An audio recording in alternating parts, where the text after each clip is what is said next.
Good morning, students. How are you? I hope you all are fine.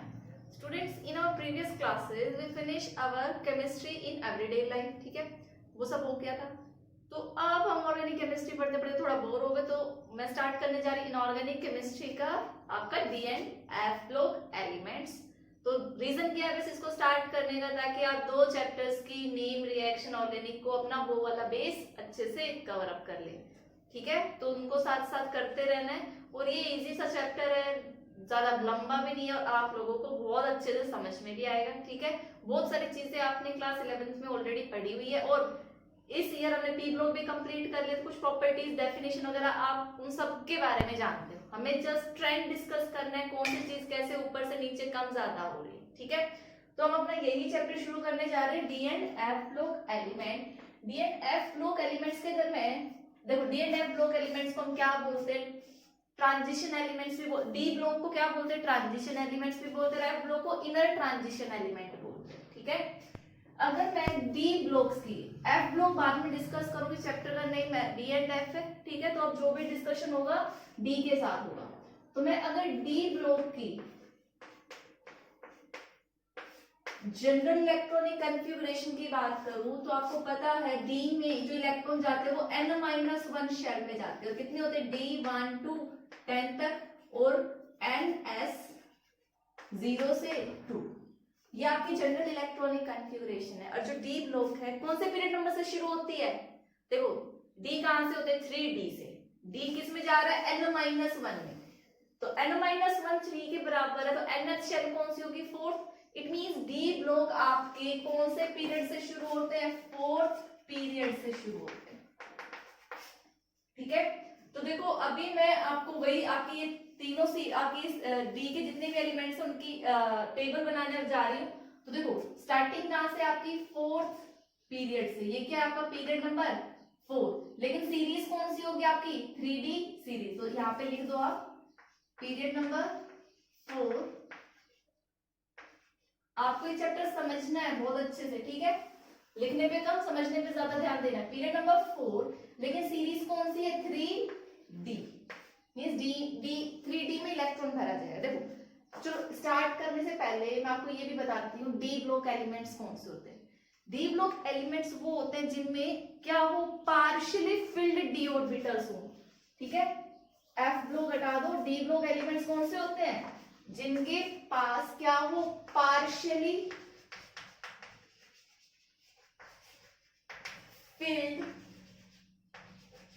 n-1 means inner shell में n-1 d electrons हो. Partially filled, fully filled नहीं होना चाहिए. Means D में आपको पता है मैक्सिमम 10 इलेक्ट्रॉन्स आते हैं, तो 10 नहीं होना चाहिए, 0 to 9 कुछ भी हो. ठीक है, तो वो आपके क्या होंगे? डी ब्लॉक एलिमेंट, मींस उनको हम डी ब्लॉक एलिमेंट्स बोलते हैं. ठीक है, तो ये तो हो गए डी ब्लॉक एलिमेंट्स की डेफिनेशन. इस डेफिनेशन का रोल क्या है वो मैं बाद में बताऊंगी. ठीक है, तो पहले आप अपना देखो पीरियड नंबर 4 3D सीरीज कहां से शुरू होती है? एटॉमिक नंबर 21 से. 21 होता है आपका scandium, 22 titanium, 23 vanadium, 24 scandium, titanium, vanadium, chromium, 25 पहले मैं लिख देती हूँ. 25 26 27 28 29 और 30. पीरियड नंबर 4 होता है आपका. एटॉमिक नंबर भी याद रखने हैं और जो इंपॉर्टेंट होंगे वो मैं बता दूंगी आपको कि आपको ये वाली 3D सीरीज तो याद करनी है. बचपन की क्लासेस से रखते हुए आ रहे हो, 21 से 30 तक के एलिमेंट्स याद ही होंगे. Scandium, titanium, vanadium, chromium, manganese, iron, cobalt, निकल, कॉपर और जिंक. ये आपकी है 3D सीरीज. लेकिन पीरियड नंबर कौन सा है? 4th N. ठीक है, जनरल इलेक्ट्रॉनिक कन्फिगुरेशन इनकी ये है. अब देखो, इनको अगर मैं शॉर्ट ट्रिक बताऊं याद करने की, मैं याद करने की ट्रिक भी साथ साथ बताऊंगी. ठीक है, तो आप पहले इसको इतना याद करो, फिर मैं शॉर्ट ट्रिक बताती हूँ. तो स्टूडेंट देखो एक छोटी सी ट्रिक है. ट्रिक बहुत सारी है. हाँ स्टूडेंट, अगर आपको कोई ऑलरेडी पहले से याद हो तो ये नई ट्रिक याद करने की जरूरत नहीं है. अगर किसी को नई देखनी है, जाननी है, तो ये वाली देख लो. देखो मेरे को तो ये फ्लो में याद है, scandium, titanium, vanadium, chromium, manganese, iron, cobalt, निकल, कॉपर, जिंक। तो मुझे 3D सीरीज याद करने की कोई ट्रिक की जरूरत नहीं पड़ी, बट आप लोगों के लिए अगर आप देखना चाहो तो देखो स्कैंडियम, देखो लाइन आपको क्या याद रखनी है, साइंस टीचर विनीता कुमारी मैडम। भी आपकी कोई भी साइंस टीचर मान लो, अभी तो कोई और ही होगी, लेकिन आप याद रखो साइंस टीचर विनीता कुमारी मैडम, फेविकोल नहीं कटेगा जनाब। ठीक है, ये ट्रिक है। तो देखो साइंस से आप एससी स्कैंडियम याद रखेंगे, टीचर से टी आ गया टाइटेनियम याद रखेंगे, विनीता, ठीक है, वी से विनीता याद रखेंगे, सीआर कुमारी, देखो इसको आप हिंदी में लिखो ताकि आपको याद रहे, के यू मत करो, ऐसे करो कुमारी, सी कु के, ऐसे अगर स्पेलिंग बनाओ तो कुमारी से क्रोमियम, एमएन से मैडम, फेवी एफी, कोल सीओ, नहीं एन आई, कटेगा से सीयू, और जडन आपका जिंक से जना। तो ये आपकी शॉर्ट ट्रिक है, ठीक है, आप इसको याद कर सकते हो। ऐसे आपकी मैं आपको ट्रिक बताने जा रही हूँ आपके पीरियड नंबर, देखो अब आप नेक्स्ट पीरियड पे मूव करें तो पीरियड नंबर क्या आएगा 5, पीरियड नंबर 5, और वो कौन से सीरीज होगी, लेकिन 4D मींस लास्ट इलेक्ट्रॉन कहाँ एंटर करेगा। देखो इलेक्ट्रॉनिक कॉन्फ़िगरेशन में इसके बाद बताऊंगी, पहले हम लोग ट्रिक देखते हैं सिर्फ याद करने की। ठीक है, 4D सीरीज में आपके कौन आएंगे, देखो एटॉमिक नंबर 39 से शुरू होते हैं, 39, 40, 41, 42, 43, 44, 45, 46, 47, 48 तक आपके क्या होते हैं 4D एलिमेंट्स होते हैं। अब देखो मैं एक बार लिख देती हूँ सीरीज, फिर आपको ट्रिक बताती हूँ। यार जहीर नो बोल मत फेक यू, ठीक है, तेंदुलकर रोएगा, राहुल पिटेगा, अगरकर चिढ़ेगा। मैं इसको अभी शॉर्ट ट्रिक बताती हूँ याद करने की। तो स्टूडेंट देखो हमारी लाइन जो याद करने की वो क्या है, यार जहीर नो बोल मत फेंकियो, तेंदुलकर रोएगा, राहुल पिटेगा और अगरकर चिढ़ेगा। ठीक है, ये तो सबको याद हो जाएगी, सब लोग क्रिकेट के दीवाने हैं, फैन है सभी। तो देखो यार से आप क्या रखेंगे वाई, ठीक है, इट्रियम, जहीर जिरकोनियम, नो बोल से NO, मत फेंकियो MO, एक साथ ही है मत फेंकियो MO, TC से तेंदुलकर, RU से रोएगा, RH से राहुल, ठीक है, रोएगा में RU रो, ठीक है, राहुल RH याद रख सकते हो, पड़ेगा गिर जाएगा में पड़ेगा, ठीक है, और अगर कर चिढ़ेगा। तो ये सीक्वेंस है। तो ये हमारी थी पीरियड नंबर 5 की। इसके आगे हम पीरियड नंबर 6 डिस्कस करूंगी, आप इसको नोट डाउन करो।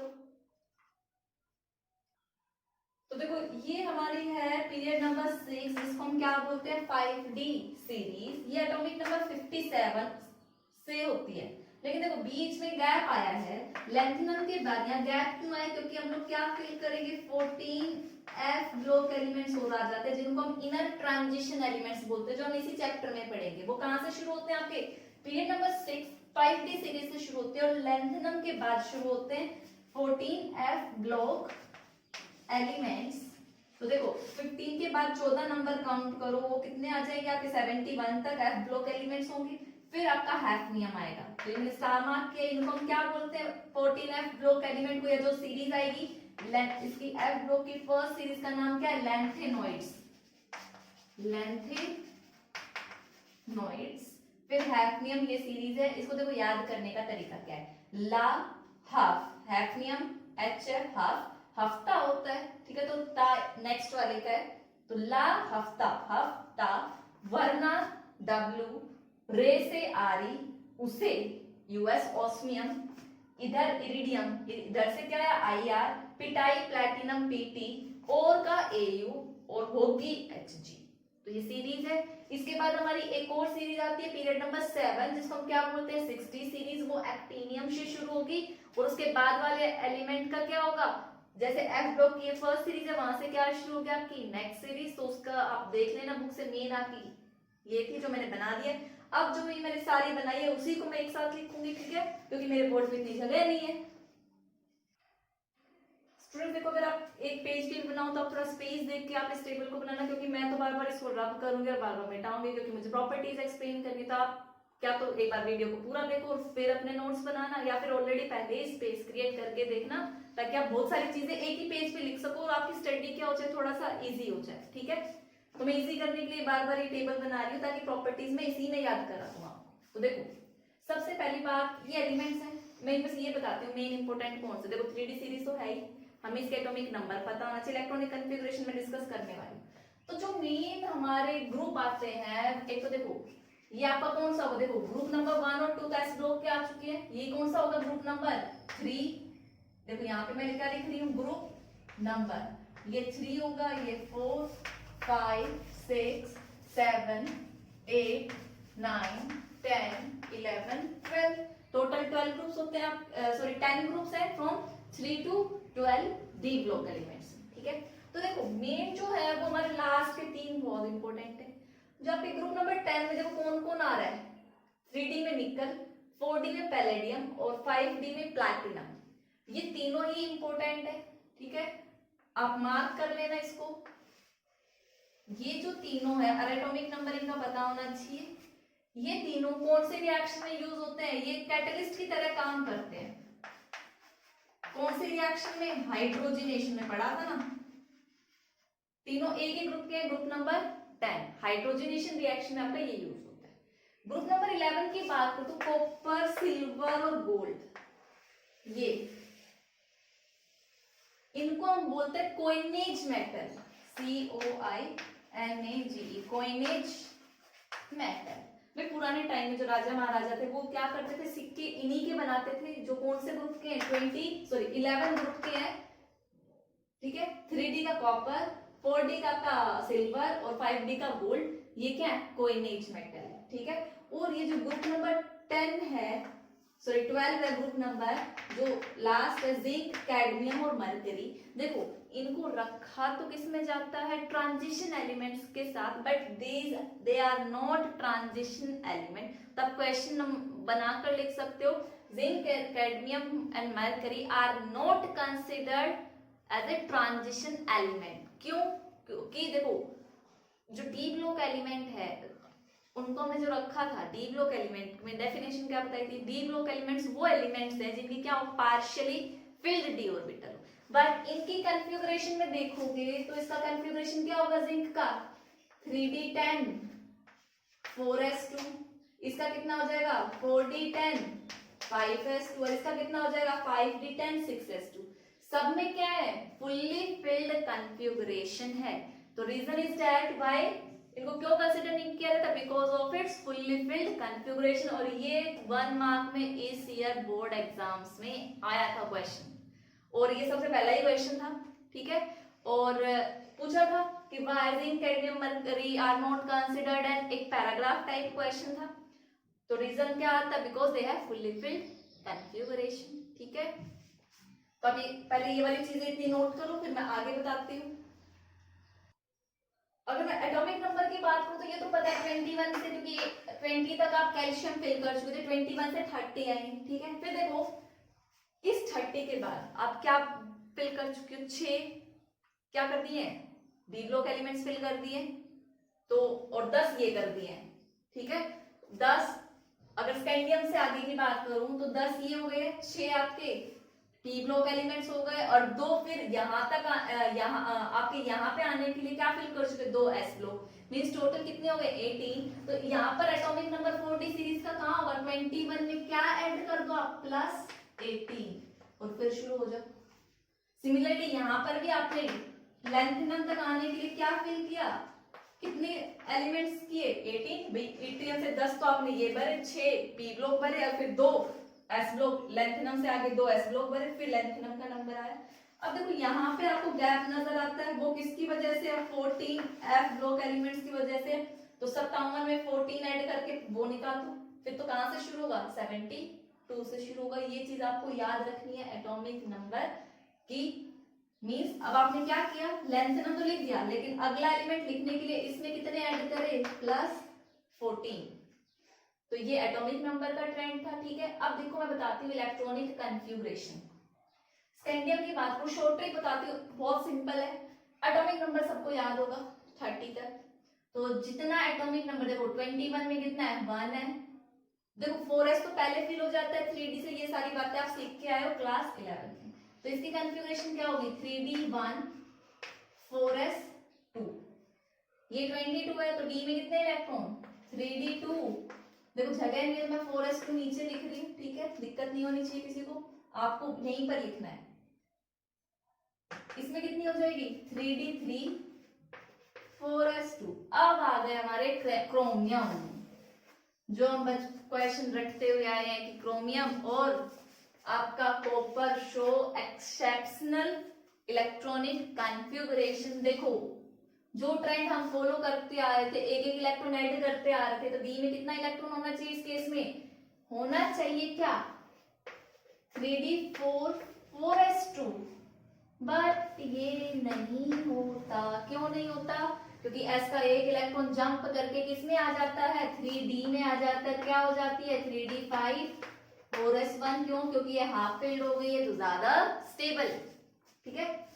फिर वापस अपना वही ट्रेंड फॉलो करो, कितना आएगा 3d5 4s2 3d6 4s2 3d7 4s2 3d8 4s2। अब देखो यहाँ क्या होना चाहिए था 3d10 तो सॉरी 3d9 4s2। बट अगर एक इलेक्ट्रॉन s से जंप करके 3d में आ जाता है तो वो क्या बन जाती है फुल्ली फिल्ड, तो ये कन्फिगरेशन नहीं होती, क्या होगी 3d10 4s1 और जिंक की क्या होगी 3d10 4s2। तो एज सिंपल याद रखने का तरीका क्या है, इसमें d में 1 इलेक्ट्रॉन 21 है 22 है, तो एटॉमिक नंबर याद है। सपोज करो मैंने 26 बोला तो 6 से 6 याद रखो 3d6 4s2, ठीक है। 24 दिमाग में आया 3d4 4s2 होना चाहिए, बट वो कॉन्फ़िगरेशन क्रोमियम की एक्सेप्शनल केस है, तो 3d5 4s1। मैंने क्या बोला निकल बोला, निकल का एटॉमिक नंबर 28 तो 3d8 4s2। तो आप ऐसे याद रख सकते हो, तो इसकी सीक्वेंस तो याद होनी ही चाहिए। अब इनमें जो है ज्यादातर आप यूज करोगे, तो देखो मैं आप लोगों को एटलीस्ट इनके याद करने हैं, वो मैं बाद में आपको बता दूंगी, ये तो पता ही होना चाहिए, इसका मैं बता ही चुकी हूँ, ठीक है। इनकी कन्फिगरेशन भी मैं आपको बताती हूँ, आप पहले इतना नोट डाउन करो। तो स्टूडेंट्स बेसिकली देखो एक्सेप्शन केस आपको यहाँ पे मिलेंगे, बट मैंने जैसे कहा हमारे लिए नीचे वाले जो है वो ज्यादातर ये ग्रुप मेन है, तो आप बाकियों की कॉन्फ़िगरेशन बुक से भी देख सकते हैं, बट ये इंपॉर्टेंट है तो मैं वो डिस्कस कर रही हूँ। तो बेसिकली यहाँ पे देखो होना चाहिए था, जैसे निकल के नीचे आ रहा है तो 3d8 4s2 यहाँ होना चाहिए था, लेकिन यहाँ पर भी यही होना चाहिए 4d8 4s सॉरी 5 कर दो इसको, ठीक है 5s2 होना चाहिए था, बट एक्सेप्शनल है क्या होगा 4d10। देखो सब में यहाँ से यहाँ तक क्या सब में 4d10 है, इसमें 5s0 5s1 और 5s2। You have to remember this electronic configuration. Platinum gold mercury means आपको इनकी तो याद रखनी ही है, ठीक है। तो this is all about the configuration of 3d series elements, ठीक है। कंपैरिजन इन सब का देख सकते हो, बट जो क्वेश्चन बनते हैं वो इस पार्ट से बहुत ज्यादा बनेंगे, तो इनके एटॉमिक नंबर इनके configuration you have to remember. तो जो क्वेश्चन मैं आपको बता रही थी कि जिंक कैडमियम मरकरी लिखे तो डी ब्लॉक में जाते हैं, बट वो ट्रांजिशन एलिमेंट कंसीडर नहीं किए जाते। The reason is behind that is they do not have partially filled d orbital. बेटा बहुत इंपॉर्टेंट क्वेश्चन है, ठीक है, इजी सा है, तो आप ये नोट डाउन करो, इसके बाद मैं आगे का टॉपिक डिस्कस करती हूँ। स्टूडेंट देखो अब हमारी जो नेक्स्ट प्रॉपर्टी आ रही है वो आ रही है एटॉमिक साइज। अब देखो सबसे पहले तो डी ब्लॉक को मैंने स्टार्टिंग में बताया था ट्रांजिशन एलिमेंट को। ट्रांजिशन का मतलब क्या है, देखो डी ब्लॉक के इधर क्या है एस ब्लॉक है और इधर क्या है पी ब्लॉक है, इधर मेटल्स है इधर नॉन मेटल्स है, मींस ये जो बीच वाले एलिमेंट्स है ट्रांजिशन स्टेट शो कर रहे हैं, बीच की स्टेट शो कर रहे हैं मेटल्स एंड नॉन मेटल्स। तो इनकी प्रॉपर्टीज उसी के अकॉर्डिंग है, तो इनको हमने क्या नाम दे दिया, ट्रांजिशन एलिमेंट। ठीक है, तो देखो अब बात करूं मैं एटॉमिक साइज की, तो आप साइज दो चीजों में बात करूंगी मैं, एक size from left to right और एक टॉप टू बॉटम। ठीक है, तो पहले मैं लेफ्ट टू राइट डिस्कस करूंगी, टॉप टू बॉटम के लिए मेरे को फिर 4D5D सीरीज लिखनी पड़ेगी। तो पहले मैं ये ट्रेंड समझाऊंगी, फिर ऊपर से नीचे। अब देखो आपने जनरली पढ़ा है, जब आप लेफ्ट टू राइट मूव करते हो साइज क्या होता है आपका, डिक्रीज होता है। ठीक है, बट यहाँ पे जो ट्रेंड है वो क्या होगा, इररेगुलर ट्रेंड होगा। क्या होगा, इररेगुलर ट्रेंड है। मैं वही ट्रेंड डिस्कस करूंगी। तो स्टूडेंट्स देखो जो रीजन है वो आप पहले ध्यान से समझो। पहले मैं आपको वही जो आपने 11th क्लास में पढ़ा, शील्डिंग इफेक्ट, स्क्रीनिंग इफेक्ट, वही सब बताऊंगी। ट्रेंड क्या है वो बाद में। तो आप इस टॉपिक को लिख बाद में सकते हो, मैं पूरा नोट डाउन कराऊंगी, आपको ये पार्ट समझना है। ठीक है, फिर ट्रेंड तो आप अपने आप लिख लोगे कि कैसे इंक्रीज हुआ डिक्रीज हुआ, बात समझ नहीं है, क्योंकि 11th क्लास में काफी बच्चों को क्लियर ही नहीं होता what is shielding, what is screening effect. ठीक है, तो देखो अगर मैं 3D सीरीज की बात कर रही हूँ तो भी सेंटर में क्या होगा, न्यूक्लियस होगा, आपकी इनर शेल्स होंगी। और जैसे इसकी कॉन्फ़िगरेशन की बात करूं मैं तो क्या थी, 3D1 4s2। हम लोग 4s2 लिखते बाद में है, लेकिन जो आपने एनर्जी ऑर्डर पढ़ा तो क्या आता है, देखो 1s 2s 2p 3s 3p 4s और फिर 3D आता है, मींस 4s में इलेक्ट्रॉन पहले गए और d में बाद में आए। ऑब्वियसली बात है, देखो पहले इनर शेल्स होगी वो नहीं बना रही मैं, ये आपकी 3D है और ये मान लो आपका 4s है। ठीक है, 4s में कितने इलेक्ट्रॉन है, मींस ये जो दो इलेक्ट्रॉन है ये पहले से ही 4s में थे, 3D में नहीं थे कैल्शियम तक। बट जैसे आप 21 स्कैंडियम पे आए, डी में क्या हुआ, इस डी में इलेक्ट्रॉन फिल होना शुरू हुए। ये स्कैंडियम का केस है, इतनी बात समझ में। अब देखो यहाँ पर ये जो न्यूक्लियस है इसके पास क्या होगा, न्यूक्लियर चार्ज होगा। और न्यूक्लियर चार्ज, न्यूक्लियस के ऊपर चार्ज आपको पता है कितना होता है, एटॉमिक नंबर के मींस नंबर ऑफ प्रोटॉन के बराबर। क्या उतना ही चार्ज जो न्यूक्लियस है, क्या हर एक इलेक्ट्रॉन को उतनी फोर्स से खींचता है, नहीं खींचता, वही हम शील्डिंग से देखते हैं। भाई न्यूक्लियस पे चार्ज होना चाहिए था नंबर ऑफ प्रोटॉन के बराबर, जो कि Z है, एटॉमिक नंबर है। बट कुछ ना कुछ क्या हो जाता है, कम हो जाता है। तो जो एक्चुअली किस फोर्स से खींच रहा है उसी को हम क्या बोलते हैं, Z effective, effective nuclear charge. तो देखो अगर इफेक्टिव उसको बोलते हैं Z इफेक्टिव, और Z इफेक्टिव का क्या होता है आपका, atomic number minus shielding effect. अगर शील्डिंग इफेक्ट ज्यादा होगा तो एटॉमिक नंबर से माइनस करोगे ये कम आएगा, मींस ये शील्डिंग इफेक्ट ज्यादा हुआ तो ये कम होगा, ये कम हुआ तो शील्डिंग इफेक्ट ये होगा। तो मैं इन्हीं का साइज को कोरिलेट कर रही हूँ दोनों फंक्शन से। तो देखो पहले ये देखो, अगर इफेक्टिव Z इफेक्टिव क्या है, जो न्यूक्लियर चार्ज है वो है। ठीक है, तो देखो अगर ये Z इफेक्टिव ज्यादा हुआ तो ये इलेक्ट्रॉन्स को अपनी तरफ खींचेगा, साइज शेल पास में तो साइज क्या होगा, छोटा होगा। अगर ये न्यूक्लियर चार्ज अच्छा नहीं हुआ, ज्यादा इफेक्टिव नहीं हुआ, तो शेल क्या रहेगी, दूर रहेगी, तो साइज क्या होगा, इंक्रीज होगा। कितनी बात समझ में आई। अब देखो भाई 4s में इलेक्ट्रॉन आप पहले से फिल कर चुके हो, 1 बाय 1 करके जैसे आप इसमें मूव कर रहे हो, डी में क्या कर रहे हो, इलेक्ट्रॉन फिल कर रहे हो, भाई डी में 10 तक जाएंगे। ठीक है, देखो जब एक इलेक्ट्रॉन था, मैं अभी ये मिटा रही हूँ, देखो भाई ये एक इलेक्ट्रॉन था, बाहर वाले दो इलेक्ट्रॉन है, न्यूक्लियस इनको क्या कर रहा होगा, अट्रैक्ट कर रहा होगा, ये बात समझ में आती है। ठीक है, लेकिन बीच में एक इलेक्ट्रॉन आ गया 3D में, तो भाई इस और इसके बीच में क्या होगी, रिपल्शन होगी, इसके बीच में रिपल्शन होगी। मींस यहाँ पर एक इलेक्ट्रॉन ये इनको क्या करेगा, थोड़ा सा दूर भगाएगा, लेकिन इतना दूर भगा सकता है क्या, ज्यादा नहीं, भाई ज्यादा दूर नहीं करेगा क्योंकि एक इलेक्ट्रॉन है। तो भाई यहाँ पे अट्रैक्शन फोर्स काम कर रही है, ये न्यूक्लियस के पास रहे, लेकिन इनर शेल में इलेक्ट्रॉन्स आ गए, ये क्या कर रहे हैं, शील्ड कर रहे हैं न्यूक्लियस को कि ये इसके पास ना आ पाए।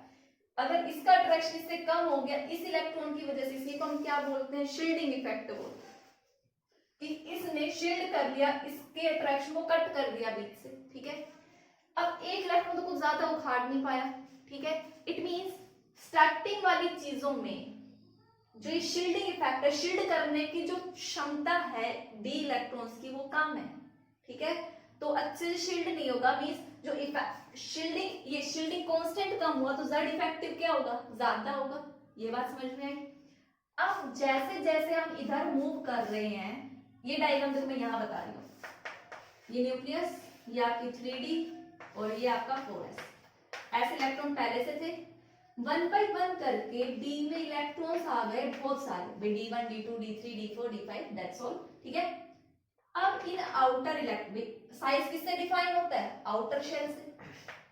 भाई न्यूक्लियस तो, भाई न्यूक्लियर चार्ज भी बढ़ रहा है, ऐसा नहीं है न्यूक्लियर चार्ज नहीं बढ़ा, जब आप 1 बाय 1 स्टेप पे जा रहे हैं न्यूक्लियर चार्ज भी बढ़ रहा है। तो ये देखना है कि ये आउटर इलेक्ट्रॉन न्यूक्लियस से फोर्स पहले से कम फील कर रहे हैं ज्यादा। अब देखो आने वाले इलेक्ट्रॉन्स बीच में कितने हैं, बहुत सारे, तो जो अट्रैक्शन था वो कम हो गया, और जो रिपल्शन था, ये कौन सा फोर्स था, इन शेल्स के साथ रिपल्सिव फोर्स और न्यूक्लियस के साथ अट्रैक्टिव फोर्स, ये ज्यादा इलेक्ट्रॉन आने से शील्डिंग क्या हो गई, थोड़ी सी बढ़ गई। मींस जो आप शील्डिंग कांस्टेंट की वैल्यू कैलकुलेट करोगे वो क्या आएगी, ज्यादा आएगी। ये ज्यादा आई तो जेड इफेक्टिव क्या होगा, कम होगा। मींस इफेक्टिव न्यूक्लियर चार्ज, ये जो इलेक्ट्रॉन एक्सपीरियंस करेगा वो क्या हो गया, कम हो गया। कम हो गया तो मींस ये इसको अच्छे से अट्रैक्ट नहीं करेगा, अट्रैक्ट नहीं करेगा तो साइज क्या हो जाएगा, बड़ा हो जाएगा। इतनी बात समझ में आए। तो देखो इसी सीरीज में जेड इफेक्टिव और स्क्रीनिंग के ऊपर क्वेश्चंस मींस ट्रेंड है। अब देखो मैं यहाँ से बात करूं आपकी D1 से लेकर 25 तक, यहाँ 5 इलेक्ट्रॉन है, 1 बाय 1 करके डी में इलेक्ट्रॉन्स बढ़ रहे, स्टार्टिंग में कम है। मींस जब इनर शेल में इलेक्ट्रॉन्स कम होंगे तो शील्डिंग ज्यादा नहीं होगी। मींस यहां से लेकर यहां तक जो जेड इफेक्टिव है वो डोमिनेट करेगा, किससे के कंपैरिजन में, स्क्रीनिंग इफेक्ट के कंपैरिजन में, स्क्रीनिंग इफेक्ट के कंपैरिजन। और जब जेड इफेक्टिव ज्यादा होता है इफेक्टिव न्यूक्लियर चार्ज, तो बताओ साइज बढ़ेगा। मींस ये ज्यादा है, इसको खींच रहा है, तो साइज क्या करेगा, एटॉमिक साइज डिक्रीज करेगा। मींस आप तो स्कैंडियम टू मैंगनीज आपका साइज डिक्रीज करता है, ठीक है।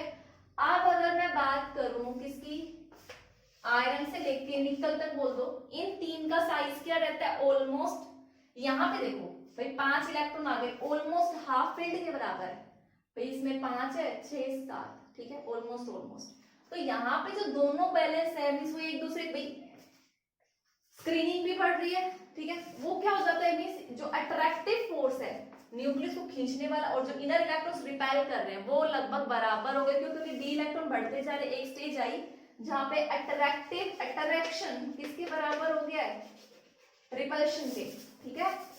तो जब बराबर हो गया तो यहां से यहां आपको साइज क्या नजर आएगा, ऑलमोस्ट कांस्टेंट नजर आएगा। भाई सपोज करो इसका अगर 100 है तो इसका 101 या 102 हो जाएगा, मींस ज्यादा फर्क नजर नहीं आएगा, ऑलमोस्ट कांस्टेंट नजर आएगा। रीजन समझ में आ गया होगा।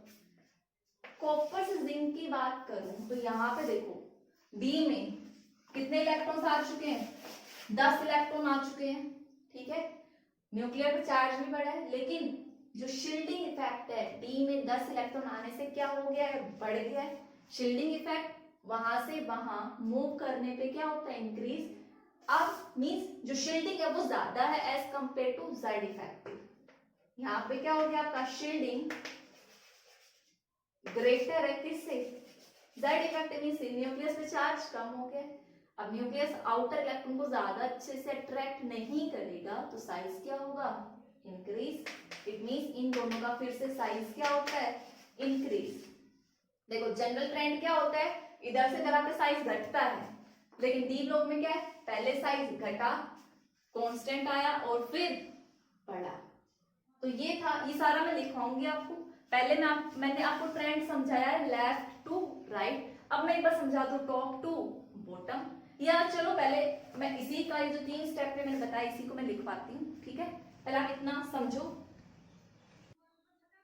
सो स्टूडेंट देखो हमने क्या पढ़ा, जब हम एटॉमिक साइज डिक्रीज होता है लेफ्ट टू राइट, कब, स्टार्टिंग में। क्यों, क्योंकि यहाँ से यहाँ डी इलेक्ट्रॉन्स क्या है, लेस है, तो डी इलेक्ट्रॉन लेस होने की वजह से जेड इफेक्टिव डोमिनेट करता है, ठीक है, एज कंपेयर टू स्क्रीनिंग, तो आपका साइज क्या हो जाता है, decrease. In the middle attractive force repulsive force बराबर होते हैं, तो साइज ऑलमोस्ट कांस्टेंट। और at the end d electrons fully filled हो जाते हैं, तो रिपल्शन डोमिनेट करेगा over Z effective, as simple as that. ठीक है, ये लेफ्ट टू राइट ट्रेंड हो गया। अब मैं टॉप टू बॉटम ट्रेंड बताने जा रही हूँ, ये नोट डाउन करो। तो स्टूडेंट्स देखो, लेफ्ट टू राइट ट्रेंड हमने देख लिया है। अब बात करेंगे आपकी 3D सीरीज है, जब आप मींस 4th पीरियड है, ये 3D सीरीज है, ये 5th पीरियड है, ये 4D सीरीज है, ये 6th पीरियड है, ये 5D सीरीज है। तो आपको पता है जब आप यहां से यहां आओगे तो साइज क्या करेगा, इंक्रीज करेगा। यहां से यहां आओगे तब भी साइज क्या करेगा, इंक्रीज करेगा, साइज इंक्रीज। ठीक है, क्यों, क्योंकि ऊपर से नीचे आपको पता है प्रिंसिपल शेल क्या कर रही है, इंक्रीज कर रही है। 4th 5th 6th 4 shell 5 shell और 6 शेल, तो आपका साइज क्या हो गया, इंक्रीज हो गया। बट भाई यहां से यहां ठीक है, इस सीरीज में भी बात कर रहे हैं तो आपका साइज क्या करेगा, इंक्रीज करेगा, ऊपर से नीचे ऊपर से नीचे। ठीक है, बट ये फर्स्ट वाला छोड़ दो और यहाँ पे देखो, आपको पता है इसके बाद क्या आ जाते हैं, आपके एफ ब्लॉक एलिमेंट्स आते हैं, एफ ब्लॉक एलिमेंट्स। ठीक है भाई, यहां से यहाँ साइज बढ़ा, यहाँ से यहाँ साइज बढ़ा, यहाँ से यहाँ साइज बढ़ रहा है ऊपर से नीचे। लेकिन मैं इस सीरीज और इस सीरीज की बात कर रही हूँ 4D और 5D की। तो यहाँ से यहाँ भाई, यहाँ से यहाँ साइज इंक्रीज, लेकिन यहाँ से यहाँ साइज क्या रहता है, almost constant, size remains same, size almost constant. हर में इनका कंपैरिजन करोगे तो साइज आपको कांस्टेंट नजर आएगा। रीजन सिर्फ क्या है, एफ ब्लॉक आने के कारण। सिंपल सी बात है, आपको पता है भाई, पहले आप जब ये फिल करते समझ लो, बाद में लिखवाती हूँ। आपके 4F बीच में आ रहे हैं, फिर आपके D है, ठीक है, जो भी है 4F 5D और 6S में 2 इलेक्ट्रॉन है भाई। 5D में आप फिल कर रहे हो और ऑलरेडी आप 14F ब्लॉक पहले फिल कर चुके हो। जो अगर शील्डिंग इफेक्ट का ऑर्डर देखो, S सबसे अच्छे शील्ड करते हैं, मींस न्यूक्लियस को कवर करके रखते हैं, फिर P, फिर D और F सबसे लास्ट में। इनकी शील्डिंग है ही नहीं, न्यूक्लियस को कवर ही नहीं करते हैं। मींस जब शील्डिंग पुअर है तो आउटर इलेक्ट्रॉन का न्यूक्लियस के साथ अट्रैक्शन क्या हो गया, बढ़ गया। और आपको पता है अट्रैक्शन बढ़ गया तो साइज क्या होगा, छोटा होगा। अब देखो, पुअर शील्डिंग ऑफ F की वजह से साइज कम हुआ, लेकिन जब आप ऊपर से नीचे आ रहे हो, शेल क्या कर रही है, बढ़ रही है भाई। इस सीरीज से यहाँ पे आ रहे हो, शेल बढ़ रही है, साइज इंक्रीज। भाई ये फैक्टर बढ़ा रहा है, ये फैक्टर घटा रहा है। अब एक बढ़ाएगा एक घटाएगा तो क्या क्या नजर आएगा, कांस्टेंट। इसीलिए on moving 4D to 5D आपका size almost constant due to poor shielding of F orbital. और इसी इफेक्ट को हम जानते हैं lanthanoid contraction. Very important question, 1 mark में ऑलमोस्ट हर ईयर पूछा जाता है। आई होप सभी को क्लियर होगा। अभी मैं ये जो इफेक्ट डिक्रीज है इसको लिखवाती हूँ, आप पर इतना नोट डाउन करो। सो स्टूडेंट, जो मैंने समझाया वही मैंने लिखा है। देखो, atomic size increases in the group, ऊपर से नीचे आते हो साइज इंक्रीज करता है। जनरल ट्रेंड मतलब एटॉमिक रेडियाई ऑफ, ये फर्स्ट सीरीज, ये सेकंड सीरीज और ये थर्ड सीरीज। सेकंड सीरीज का क्या होगा, इससे ज्यादा होगा, और थर्ड सीरीज का इससे ज्यादा होना चाहिए, बट इन दोनों का सेकंड और थर्ड का क्या रहता है, ऑलमोस्ट सेम रहता है। और इसके पीछे रीजन क्या है, बिकॉज ऑफ, क्यों, लेंथेनम से पहले क्या आ गए हैं, देखो लेंथेनम से पहले F ब्लॉक एलिमेंट्स आ गए हैं, जिनमें N-2 में F इलेक्ट्रॉन भरे जाते हैं। और F का क्या है, पुअर शील्डिंग, मींस वो न्यूक्लियस को अच्छे से कवर नहीं करेगा, तो आउटर इलेक्ट्रॉन का न्यूक्लियस के साथ अट्रैक्शन बढ़ गया, अट्रैक्शन बढ़ गया तो साइज डिक्रीज। तो जो शील्डिंग वाला कांसेप्ट है साइज डिक्रीज कर रहा है, और जो ये शेल वाला है ऊपर से नीचे इंक्रीज करता है, ये इंक्रीज कर रहा है। तो दोनों फैक्टर एक दूसरे से कैंसिल आउट, साइज कांस्टेंट। तो ये रीजन था, काफी बार पूछा जाता है, पूछा भी गया है। ठीक है, तो ये हमारी थी प्रॉपर्टी। पहले इलेक्ट्रॉनिक कॉन्फ़िगरेशन डिस्कस करी, फिर हमने एटॉमिक साइज। कल हम आयनाइजेशन एनर्जी से स्टार्ट करेंगे। ठीक है, आप पहले इतना लर्न करिए। That's all for today's lecture. Thank you and have a nice day.